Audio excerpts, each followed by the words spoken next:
So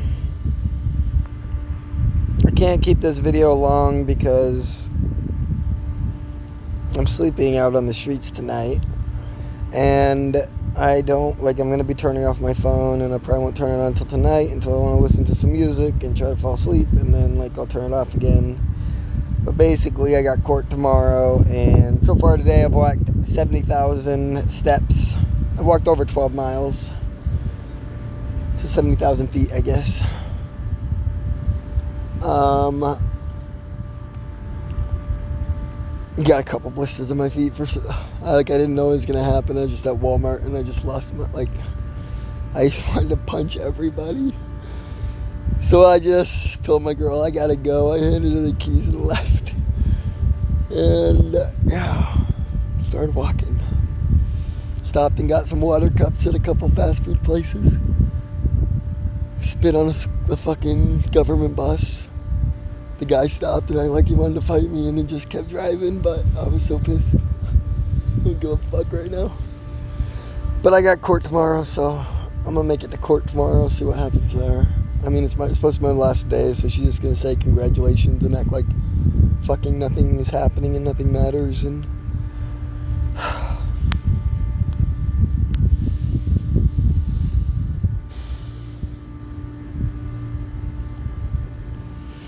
I think part of it was the homelessness feels like the unknown, because I've never really done it.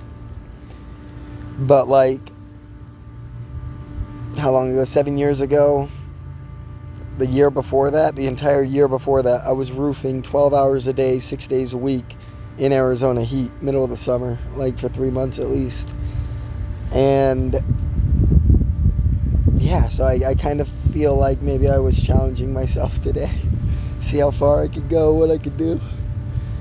And I'm pretty happy about the results. I mean, it was only 4 hours of walking, which isn't that impressive, but for the heat and the distance and wearing sandals and not even being ready for it and having nothing but my cell phone on me, I'm pretty happy about it. I feel like I could do this. I'm just hoping no freaking police try to bother me for sleeping on some grass I find behind a corner or something. Yeah. So I'm going to go to this court, and then tomorrow I'm going to go and check out the Chick-fil-A guy and see what he got to say for Monday. He said 3:30 or something. I can meet with him, and he will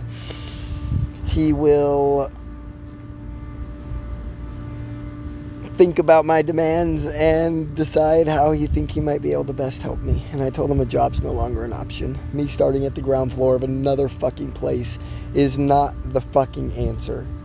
They've done too much. I have too many damages on them. If you guys don't understand what's happening right now, it's like a perfect storm of events. So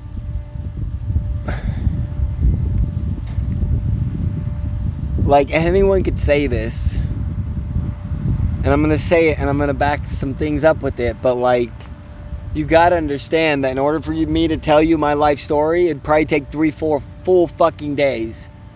Every story I tell every human being on this fucking planet about myself, I leave out 90% of the details because I know they ain't got the fucking time.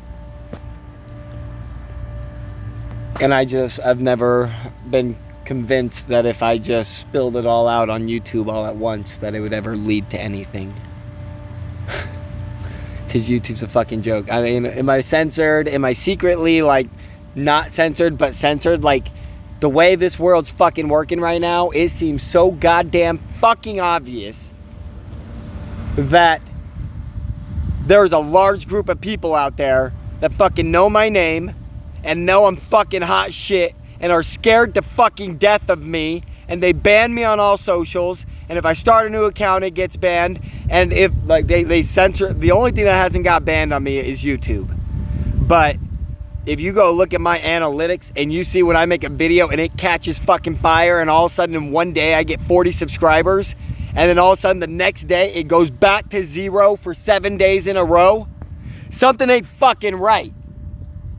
And I'm over it.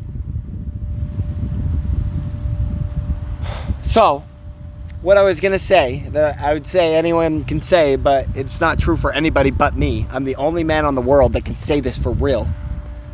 is that I am above reproach. What I say is perfect. I know what's best for everybody. You are all fucking children, and you need to start listening. Above reproach. Now, why do I feel confident enough to say something stupid like that? Well, the banning and, so check this out. I got Twitter. I paid for verification like a month ago. And 2 weeks later, I get banned off Twitter. A week after that, Elon Musk says that he will pay any amount of money to fight any employer for anyone that has been damaged for posting anything on Twitter or liking anything.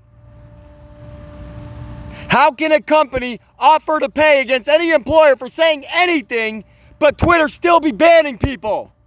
How can Kanye come back, but I can't come back? It's fucking bullshit.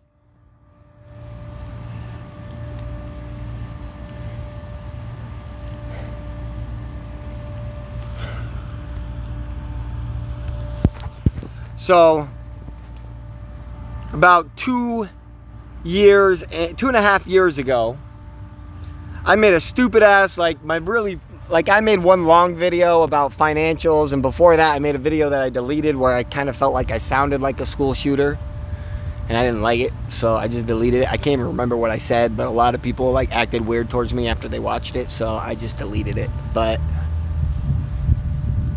yeah, other than that one video I made about just understanding the basics of finance,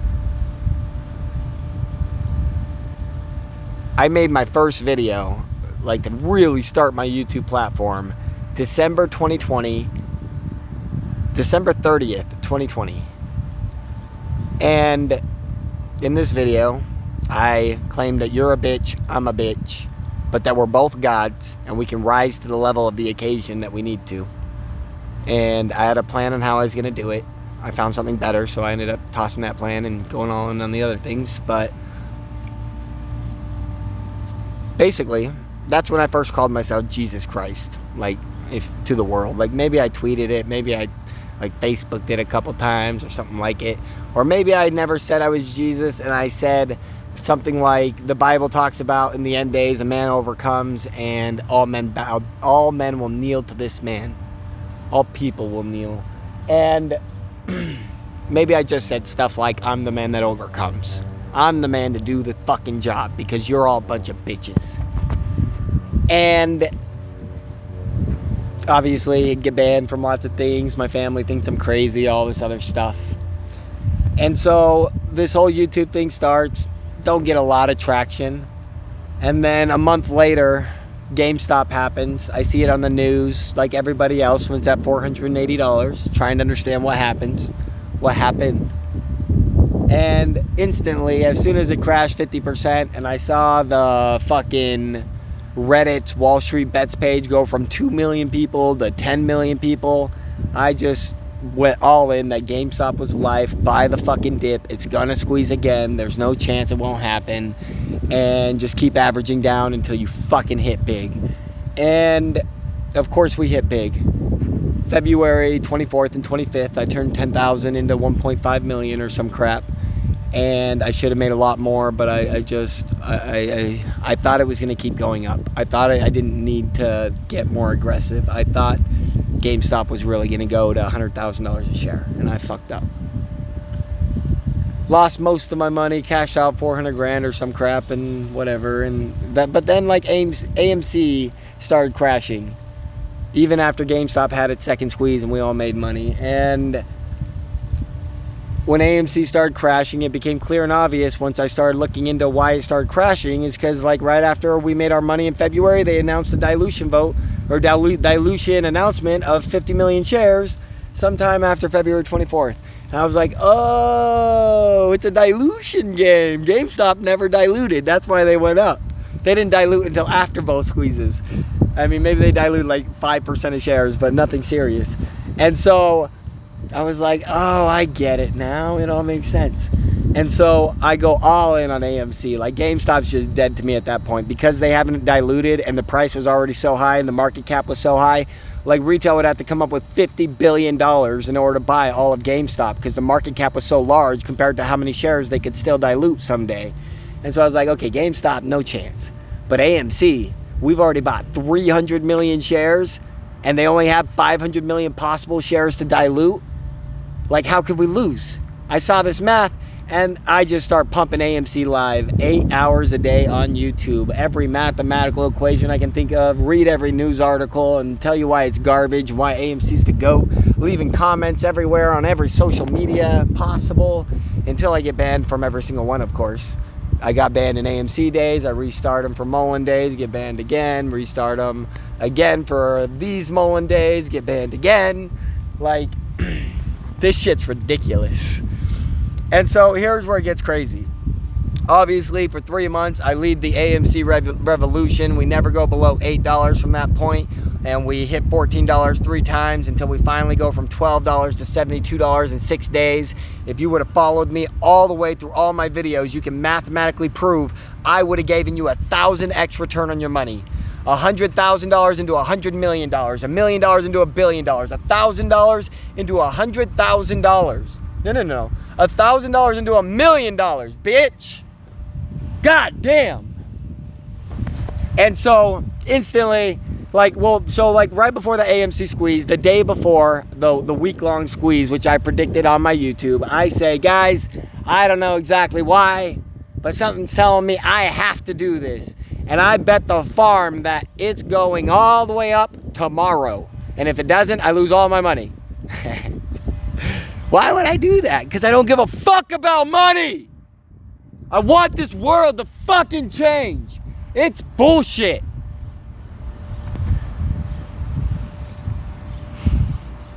So not only do I tell you about the week-long squeeze to come, and I try to convince you to believe that it's going to squeeze all next week by betting that all my money on that it's going to squeeze the next day and say I'm willing to lose this to make you believe, and then it fucking happens. And then I get another 10 grand out of nowhere, maybe 20. And I bet most of it, that AMC, when it's at $60, I bet it's going down. And I buy like a $40 strike. And I think I turned $15,000 into $87,000 on that one day when it went from $60 to $38. And I cashed every single penny out. And if you think about that,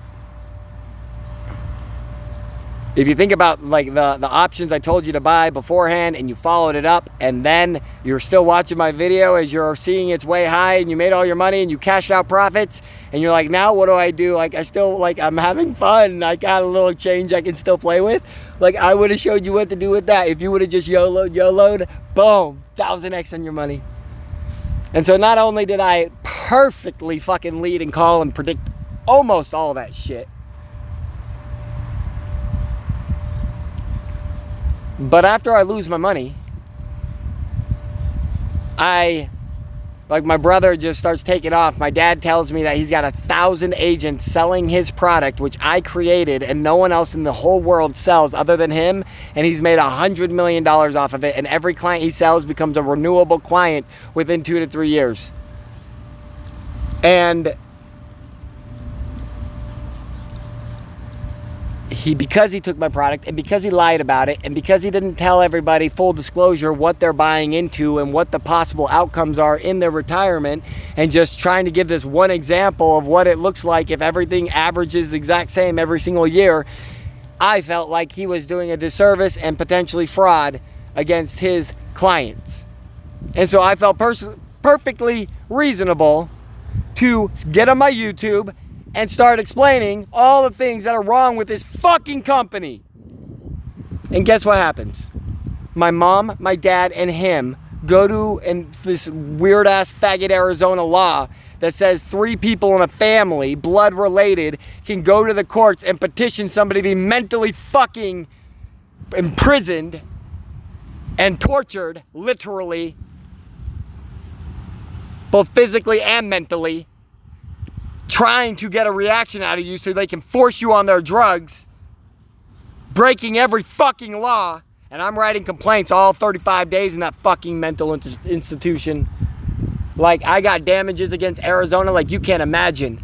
They fucking railroaded me in court, and they, like, first 3 sentences out of my mouth, the judge takes away my right to self-represent. So, like, right after I get my rights taken away, my family starts testifying, and I literally can't say anything about all the words they're saying, and my lawyer says, yep, sounds like he's guilty. My lawyer calling me the weeks before, and I'm telling him we gotta build a defense, and he's saying, you're crazy, you need to take the medication, shut the fuck up. That's what my lawyer said to me. That's what my pro bono lawyer said. Well, I get out of that fucking thing, and my doctor, who met me every fucking day for 35 days, says, you're not crazy. Even though they say you're crazy, I know you're not. I don't think antipsychotics would help you. I think it might hurt you. So, since you were found guilty, I have to give you something. Can I give you a small prescription of one of these 6 drugs that you can pick from? Yeah, motherfuckers. I'm the only motherfucker to do that. And then I get out of there, and guess what? I get reached out by another pro bono lawyer, and she says, do you want to appeal this? And I say, absolutely. And she says, okay, well, what happened? And I say, well, can you get the transcript from the courts? And she says, yeah, I'll email it to you soon. She emails it to me. I say, okay, this page, this page, this page. And I explain how the fucking report that the motherfucker wrote not only came in without a fucking notary, but was originally about a different fucking patient who has taken antipsychotics for the last 10 years of his life. And they gave me a new one, and that one wasn't notarized. And then they gave me a new one that was finally right and about fucking me. But even in that one, you could tell that this fucking retard doctor doesn't know how to speak English, and the whole fucking thing he wrote doesn't make a lick of sense with my life. And I never say shit that weird. Like, my shit may sound weird, but it never sounds incomprehensible. He was trying to say I was saying I have 8 brothers and that they live all over different countries, all over the world, and that they're all building churches in my name, and all this psycho shit that I never said.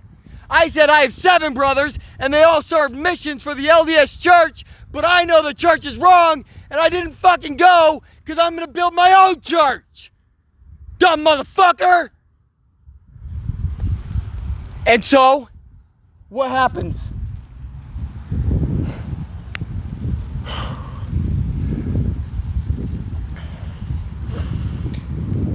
The pro bono appeal lawyer looks at all the pages and the thing and how the judge took away my right to self-represent because I claimed that this dumbass doctor didn't know how to speak English, and she said you totally have the right to say that and appeal that and get that thrown out of the record. And she says, I'm going to appeal this for you. Give me, like, it's going to take some time, but I got this. I can't promise anything, but this feels strong. Well, 3 months later, I fucking win, bitch. First one in the world to do that too, bitch. Kanye lost his babies. Kanye went on medication. Not fucking Marcus Ray. Why the fuck am I banned then? They're the crazy ones. You guys are fucking sick. You guys are mentally fucking ill, all of you. That you would treat me this way and not be willing to die for me seeing me treated this way. That makes you mentally fucking ill. This is gross. Oh, man.